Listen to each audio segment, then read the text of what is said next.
सर्वपल्ली राधाकृष्णन यांनी एका तरुणाच्या पीएचडीच्या प्रबंधाचं चौर्य करून तो प्रबंध स्वतःच्या नावावर प्रकाशित केला होता.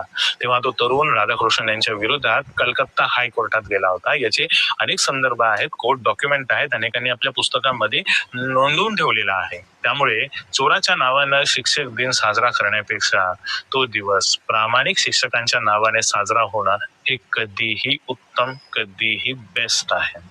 आपण सगळ्या अंगाने जरी विचार केला, कितीही बुद्धिमंथन केलं तरी 5 सप्टेंबर हा आपला शिक्षक दिन होऊ शकत नाही, हे स्पष्टपणे जाणवत राहतं. अशा वेळी सावित्रीबाई फुले यांचा जन्मदिवस म्हणजे 3 जानेवारीचाच दिवस आपल्याला विचारात घ्यावा लागतो. या दिवसात विद्यार्थी वर्गाने शिक्षकांजवळ पुरेसा वेळ असतो, परीक्षांचा माहोल नसतो, शाळेत विद्यार्थ्यांची उपस्थिती सुद्धा बऱ्याच मोठ्या प्रमाणात असते. त्यामुळे